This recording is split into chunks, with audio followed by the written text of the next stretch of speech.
Hello everyone, SP classes वैनी के online channel में मैं विजय कुमार आप सभी का स्वागत करता हूं। आज की क्लास में हम लोग ये देखेंगे कि इन प्रतिरोधों का संयोजन कैसे है, इनका तुल्य प्रतिरोध कैसे निकलेगा और साथ ही साथ ये भी देखेंगे कि बिंदु ए और बी बिंदुओं के बीच में विभवांतर कितना होगा, मतलब वोल्टेज कितना होगा। और इसमें आपको एक इंफॉर्मेशन और मिलेगी कि इसमें करंट कितना जा रहा है, इस परिपथ में करंट कितना जा रहा है, इस परिपथ में भी करंट मिलेगा। तो सबसे पहले हम लोग क्या करेंगे, इनका तुल्य प्रतिरोध निकालेंगे और जैसे ही मेरा तुल्य प्रतिरोध R निकल जाएगा वैसे ही हम लोग ओम्स लॉ के अकॉर्डिंग ओम के नियम से V equal to I R से हम लोग क्या निकालेंगे, इस परिपथ में विभवांतर कितना है। आइए सॉल्व करते हैं। तो सबसे पहले हम लोग तुल्य प्रतिरोध के चक्कर में पड़ेंगे। तुल्य प्रतिरोध निकालने के लिए आप ये दोनों आर्गुमेंट देखिए, ये 6 ओम और ये 4 ओम किस क्रम में है, समांतर में है। क्यों? क्योंकि इसमें जो करंट जाएगा ना, इस वाले में अलग करंट जाएगा, इस वाले में अलग करंट जाएगा, फिर ये दोनों करंट आकर के इसमें चले जाएंगे।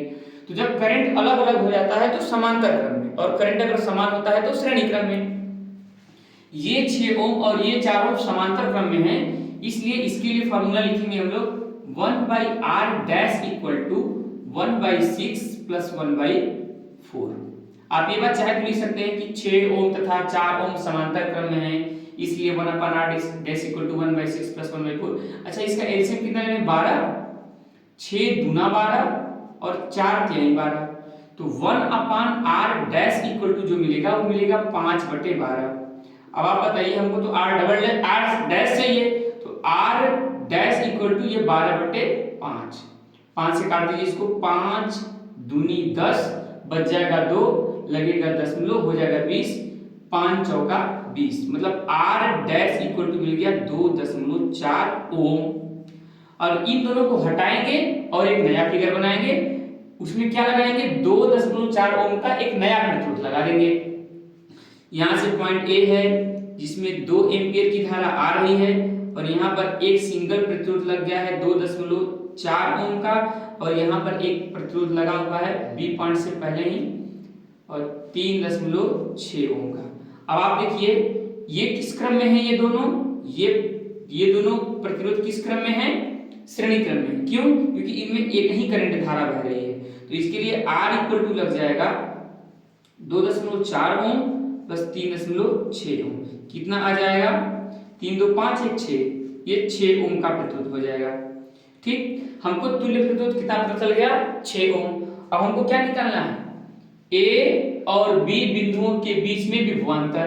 तो विभवांतर निकालने के लिए क्या किया जाता है, विभवांतर निकालना किसके किसके बीच, ए बी के बीच में विभवांतर निकालना है। तो ओम्स लॉ के अकॉर्डिंग I * R, I कितना जा रहा था इसमें, 2 एम्पियर का, और कितना इसका प्रतिरोध निकल के आया था, 6 ओम। तो कितना हो जाएगा, ए और बी बिंदुओं के बीच जो विभवांतर हो जाएगा वो हो जाएगा 12 वोल्ट। विभवांतर का मात्रक क्या होता है, वोल्ट होता है। फिर से एक बार देख लेते हैं, ये किस क्रम में है, दोनों समांतर क्रम में है। समांतर के लिए फार्मूला लगाएंगे, इसके लिए r डैश निकालेंगे और इन दोनों को हटा करके एक सिंगल प्रतिरोध लगाएंगे। सिंगल प्रतिरोध, फिर देखेंगे ये अगला वाला प्रतिरोध किस क्रम में है, ये दोनों श्रेणी क्रम में है। श्रेणी क्रम में सॉल्व करके प्रतिरोध निकालेंगे, और विभवांतर निकालने के लिए ओम्स के नियम के अनुसार V equal to I R, I की जगह पे दे रखा था 2 एम्पियर की धारा, और प्रतिरोध कितना आया था, 6 ओम, और 6 दूनी 12 वोल्ट ए और बी बिंदुओं के बीच में आया। अगला क्वेश्चन देखते हैं, इसमें भी वही करना है, ए और बी बिंदुओं के बीच में तुल्य प्रतिरोध निकालना है और इसके बाद विभवांतर निकालना है।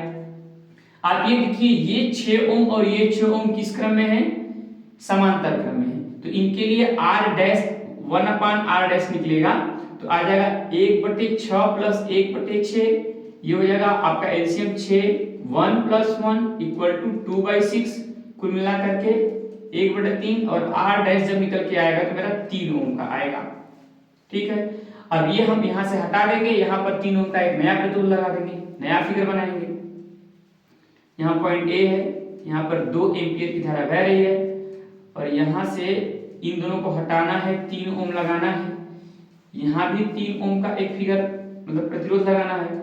यहाँ से ये बंद है, और यहाँ पर हमारा पॉइंट सी है। सी का कोई काम नहीं, देगा तो भी नहीं देगा तो भी, 2.5 ओम।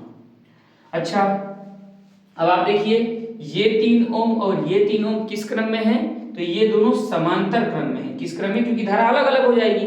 तो यहाँ पर 3 ओम और 3 ओम समांतर क्रम के लिए फिर से सॉल्व करेंगे, तो मेरा मिलेगा 1/r double dash equal to 1/3 plus 1/3। आप सॉल्व करेंगे तो ऊपर ऊपर जब नीचे सेम होता है तो ऊपर जुड़ जाता है, ये मिलेगा 2/3 और r डबल डैश की जो वैल्यू मिलेगी 3/2, कट्टम पिट्टम करेंगे मिल जाएगा 1.5 ओम। 1.5 ओम। अब इन दोनों को हटाएंगे, वहां पर 1.5 ओम का नया प्रतिरोध लगाएंगे। यहां देखते हैं 2 ओम का 2 एम्पियर का करंट जा रहा है, एक इन दोनों को हटाना है, पॉइंट ए यहाँ है। यहाँ पर एक नया प्रतिरोध लगेगा 1.5 ओम का और एक प्रतिरोध यहाँ भी लगेगा 2.5 ओम का, पॉइंट बी हमारा यहाँ है। अब ये दोनों किस क्रम में है, ये दोनों हमारे हो गए श्रेणी क्रम में, क्योंकि करंट एक ही बह रही है। तो इसके लिए R निकल के आएगा 1.5 प्लस 2.5, 2 1 3 और 4 हो जाएगा। R इक्वल टू कितना आ जाएगा, 4 ओम। अब हमारा तुल्य प्रतिरोध निकल गया R। तुल्य प्रतिरोध निकलने के बाद अब हम क्या निकालेंगे, A और B बिंदुओं के बीच विभवांतर। तो विभवांतर के लिए मैं यहां निकाल ले रहा हूं, विभवांतर किसके बीच निकालना है, विभवांतर निकालना है A और B बिंदुओं के बीच। तो इसमें जाने वाला करंट कितना है, 2 एम्पियर और तुल्य प्रतिरोध कितना निकल के आया है, 4 ओम। तो हमारा जो प्रतिरोध निकल के विभवांतर निकल के आएगा वो कितना निकल जाएगा, 8 वोल्ट। कितना, 8 वोल्ट। तो सबसे पहले क्या करते हैं, वोल्टेज निकालने के लिए पहले पूरे परिपथ का क्या निकालेंगे, तुल्य प्रतिरोध निकालेंगे और तुल्य प्रतिरोध निकालने के बाद उस परिपथ में जितना करंट जा रहा होगा उसके करंट का मल्टीप्लाई करा देंगे उसके रेजिस्टेंस से, तो हमको वोल्टेज मिल जाएगा। इस क्वेश्चन को सॉल्व कर लीजिए, ऐसे क्वेश्चन आते भी हैं और 12th में स्पेशली ऐसा क्वेश्चन आता है जिसे पूछेगा कि 3 ओम में कितना प्रतिरोध जाएगा, जैसे 6 ओम में कितना प्रतिरोध जाएगा, कितना करंट जाएगा, 3 ओम में कितनी धारा जाएगी, 6 ओम में कितना धारा जाएगा और 2.5 में कितना धारा। अलग अलग प्रतिरोध में धारा का मान पूछता है कि कितना कितना जाएगा। तो अगले क्लास में यही पढ़ेंगे कि अलग अलग प्रतिरोध में कितना कितना करंट जाएगा। इसको आप सॉल्व कर लें, अगली क्लास में मिलेंगे फिर से। अगर आपको कोई भी प्रॉब्लम हो रहा है न्यूमेरिकल सॉल्व करने में तो आप कमेंट कर दें कि सर इसमें प्रॉब्लम हो रही है, उसको फिर से बता दूंगा। आज के लिए थैंक यू।